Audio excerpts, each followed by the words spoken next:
Before gasoline engines filled the roads, and long before electricity returned to challenge them, there was another vision of the future: the steam car. For nearly a century, inventors believed that water, fire, and pressure could power the automobile. It was fast, it was elegant, and, for a time, it looked unstoppable. This is the story of the steam car. The first steam carriages date back to 1769, when French engineer Nicolas-Joseph Cugnot built a three-wheeled machine to haul cannons for the army. It was clumsy, slow, and often ran off the road, but it proved that steam could move more than locomotives. By the early 1800s, British inventors were running steam stagecoaches between towns. They were noisy, they frightened horses, and restrictive road laws eventually ended the experiments. But the dream lingered. And by the late 1800s, it came roaring back.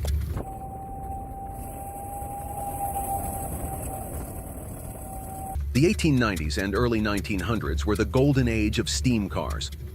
At a time when gasoline engines were unreliable and electric cars were short-ranged, steam cars offered smooth power, quiet operation, and a kind of mechanical elegance. Stanley, White, Locomobile, Doble, and Serpollet are the names we remember today. But they weren't the only ones who believed steam could dominate the motor age. In Massachusetts, the Grout brothers built runabouts and light steam cars, turning out hundreds before fading into obscurity. In New York, the Lane Steam Carriage Company offered practical four-seaters that looked every bit the rival of early gasoline machines.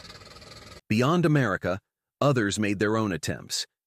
In Belgium and Britain, Turner Misa produced steam cars under Serpollet license, carrying the flash boiler idea across Europe. In Austria, the Lohner Company, later famous for Ferdinand Porsche's early hybrid, also experimented with steam carriages before moving on to electric and petrol.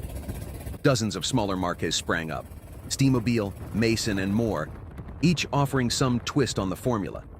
Most lasted only a handful of years, but together, these forgotten makers show just how many believed steam power was the future of the automobile.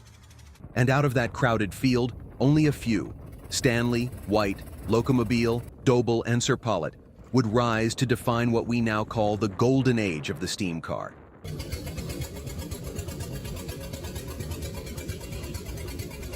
The Stanley brothers, Francis and Freeland, created perhaps the most famous of all, the Stanley Steamer. Their cars became icons of the era, breaking records and capturing imaginations. In 1906, a Stanley rocket racer blasted across Daytona Beach at 127 miles per hour, setting a world land speed record. For 2 decades, the Stanley Steamer became the car most associated with steam power. But Stanley was not alone. In Cleveland, Ohio, the White Motor Company built the White Steamer. Unlike the Stanley's simple boiler, the White used a flash boiler, heating water through small coils of tubing that brought steam up to pressure much faster. The White was refined, reliable, and popular among the wealthy. In fact, President William Howard Taft added a White Steamer to the very first White House motor car fleet in 1909, a symbol of just how respected the car was.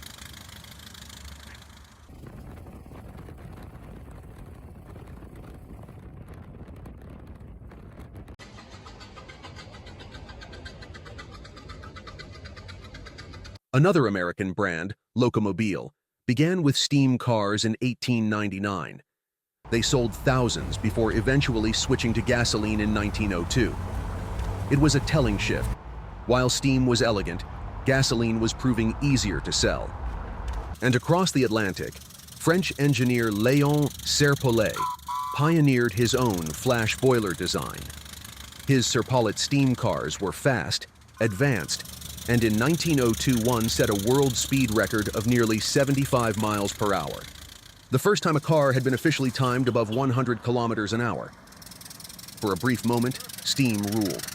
It was fashionable, fast, and futuristic. And yet, its reign would not last. Steam had one fatal weakness: convenience. Even with clever flash boilers, a steam car usually took 10 to 30 minutes to raise enough pressure before you could drive away. Gasoline cars, on the other hand, could start almost instantly. At first, this wasn't such a big issue. Gasoline cars were awkward to crank by hand, often dangerous, and they broke down frequently. But technology moved quickly. In 1912, Cadillac introduced the electric starter, making gasoline cars far easier to use.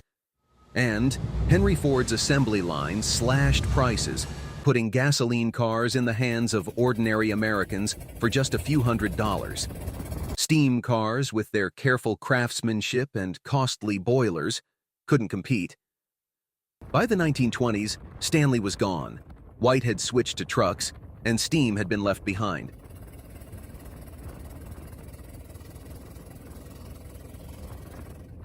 But the story didn't quite end there.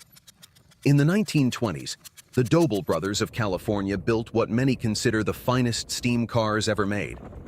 Doble steamers could start from cold in less than a minute, travel hundreds of miles on a single tank of water, and cruise in near silence.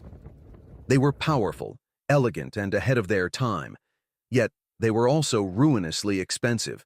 Production was limited, and by the Great Depression, Doble was gone.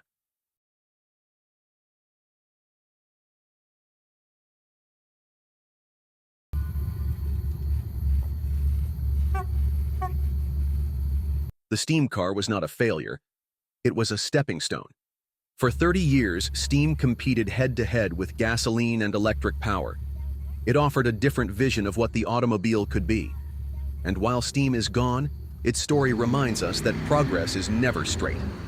Just as steam gave way to gasoline, gasoline may one day give way again to new ideas, new technologies, and new roads ahead.